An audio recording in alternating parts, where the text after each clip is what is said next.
नमस्कार, आप देख रहे हैं न्यूज बयार और मैं हूं अभिषेक मिश्रा। वीआईपी पार्टी के सुप्रीमो मुकेश सहनी से जुड़ी हुई जानकारी है। वीआईपी पार्टी के सुप्रीमो मुकेश सहनी खेल के लिए जाने जाते हैं। मुकेश सहनी खेल बिगाड़ने के लिए जाने जाते हैं। अब से कुछ महीने पहले तक वो बिहार सरकार में मंत्री थे, विधान पार्षद थे, लेकिन पहले मंत्री पद गया, उसके बाद विधान पार्षद का उनका एमएलसी का कार्यकाल भी खत्म हो गया है। एनडीए से बड़े बेआबरू होकर निकाले गए हैं, एनडीए के कूचे से वो निकाले गए हैं, लेकिन बिहार की राजनीति में रसूख कम नहीं हुआ है। मुकेश सहनी खेल बना नहीं सकते हैं, कम से कम खेल बिगाड़ सकते हैं। बोचहा में ये उन्होंने किया है।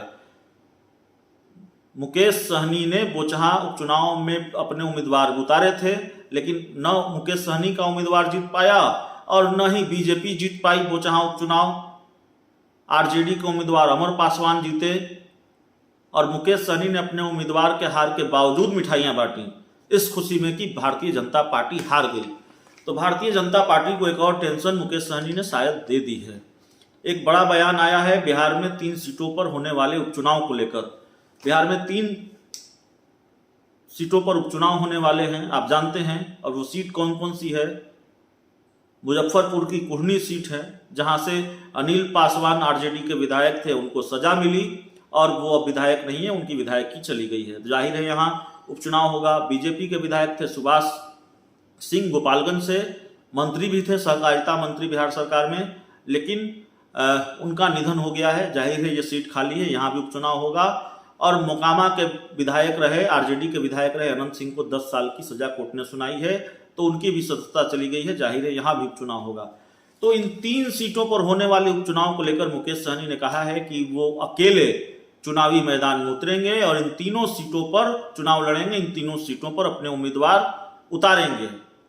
मुकेश सहनी ने कहा है कि इन 3 सीटों पर उम्मीदवार उतारने के लिए या ये उपचुनाव लड़ने के लिए उनको किसी के साथ गठबंधन की जरूरत नहीं है और 10-15 उम्मीदवारों की लिस्ट है उनके पास और इनमें से वो किसी का नाम फाइनल करेंगे।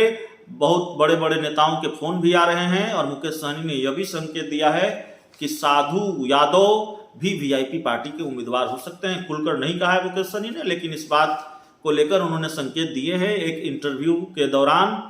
तो मुकेश सहनी, जिनका राजनीति में रसूख कम से कम इतना है कि वो खेल बिगाड़ सकते हैं और इन दिनों बीजेपी का खेल ही बिगाड़ रहे हैं, तो भारतीय जनता पार्टी का खेल मुकेश सहनी न बिगाड़ दे, इसकी टेंशन बीजेपी को जरूर होगी। जब मुकेश सहनी ने ऐलान कर दिया है कि अकेले दम पर वो चुनावी मैदान में उतरने जा रहे हैं।